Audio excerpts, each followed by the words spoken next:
Welcome everyone to the April edition of the Shaw & Partners monthly video update, and it's been a very eventful month since we last updated you. When we recorded the previous video in early March, the US had just initiated a military intervention in the Middle East, and I made some comments on our thoughts at that time. Now I'll elaborate on those comments now that we've seen a full month of conflict and talk through the situation as it currently stands, and critically, what are the implications from an investment perspective. But before we do that, I'll summarise how the conflict has impacted on markets in March. And understandably, the conflict has affected global share markets, and March monthly returns do reflect that. The benchmark S&P 500 US index has fallen 5% over the month. Now, the New Zealand dollar weakness has insulated New Zealand investors, with the index down only 0.65% in local currency terms. The tech-heavy Nasdaq index has lost a similar amount. Global share markets generally posted a 6.3% fall in US dollar terms and a 3% fall in New Zealand dollar terms.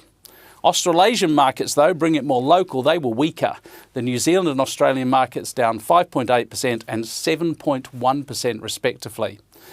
The thing is, though, if you zoom out a little bit over the last 3 months, those numbers look different, especially the Australian market, which is only down 1.6% over the last 3 months. And I would comment that while markets are weaker, the sell-off has been controlled and relatively contained. Interest rates, though, have bounced around a fair bit. I'll talk about that in a minute. But the war and the associated lift in the oil price is stoking inflation concerns, and that's prompted volatility in interest rate markets. Now, we keep a close eye on US interest rates because they tend to affect interest rates right around the world, and they really hiked up in March. The US 10-year Treasury bond rate leapt from 3.93% to 4.43% at one stage. That's a big move, and it's put pressure on our local longer-term rates as well, with the 10-year government bond rate here climbing a similar amount. The real mover, of course, as we all know, has been the oil price, and we're becoming very conversant now with all the different types of oil prices out there. Now, if you want to actually buy a physical barrel of oil at the moment, that physical commodity will cost you over $140 a barrel. But one of the commonly accepted benchmarks is what's called the Brent crude price. In this case, it's out of a future date, the June contract. That's trading around $110 at the moment a barrel, and that has soared over 90% since the start of the year. But look, from an investment point of view, we have to deal with the cards as they fall, and this conflict has been an unexpected development. What we're doing now, though, is starting to think about the aftermath. What does the landscape look like when we come out the other side of the conflict? Now, our base case scenario is that the conflict is resolved to some degree over the next month. Now, that assessment is based on our view that the Trump administration does not want an extended war, given the low levels of public and political support from the MAGA base and the general Republican Party. And the longer the war goes on, the greater the economic impact. But a level of geopolitical risk premium we think will be retained in the oil price, and we don't see that price returning to the level it was at before the conflict started. Strategic oil reserves will have to be replenished. That will create demand, and there is damage to some energy infrastructure assets in the region, which will have an impact on supply.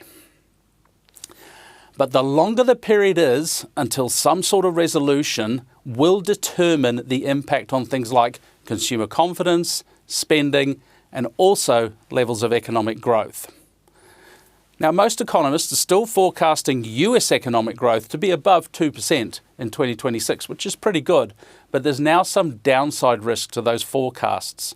And forecasts for growth in New Zealand could also be revised lower.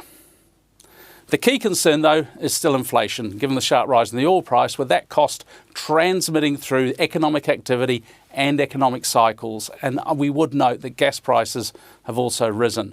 Now, unfortunately, New Zealand is particularly susceptible to supply chain interruptions, given our reliance on imported refined products with no onshore refining capability.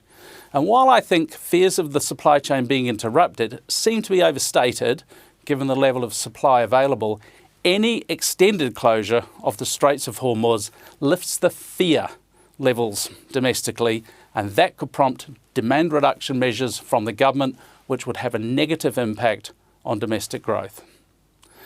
And we've already seen a material fall in the level of business confidence in New Zealand. We've seen it in the recent ANZ Business Outlook and some evidence of actual activity being deferred.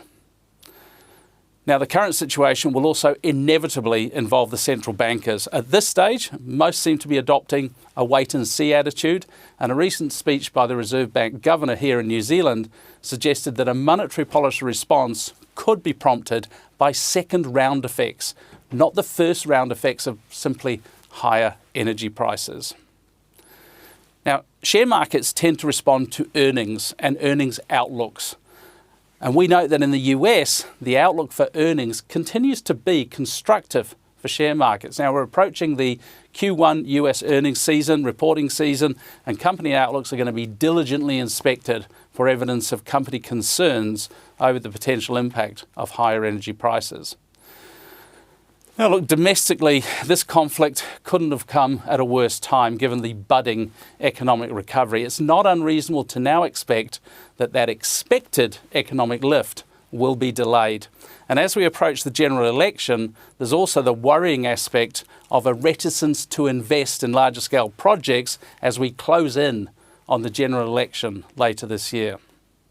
Now, at the same time, with interest rates having adjusted higher out of inflation concerns, we get a sort of a higher inflation, lower growth scenario, and it's not hard to paint that scenario.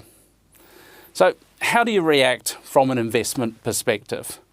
Well, we are holding our current strategic asset allocation position. In the period leading up to the commencement of the conflict, we had generally reduced what we call the term aspect of our fixed interest exposure. The market refers to this as the duration of interest rate exposure, and this has served us well as longer term interest rates have risen. Now, we're looking for opportunities that may arise within certain sectors or markets when they get repriced to more attractive levels, and emerging markets is one example of that. But look, uncertainty is a very apt and very well used, I would say, description of the current environment. And in those situations, sometimes simply maintaining an invested position without any big bets is the prudent approach.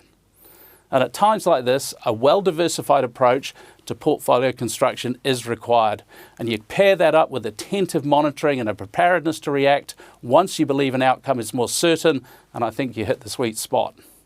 It seems even more important then, with this degree of uncertainty, to consider seeking guidance in how to participate in financial markets. But that's got to be consistent with your long-term investment objectives and risk tolerances.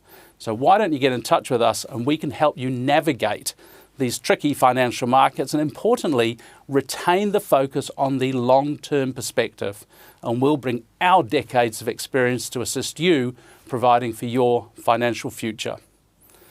But if you want to know a little more, you can look us up, you know where, shoreandpartners.co.nz, or on Facebook or on LinkedIn.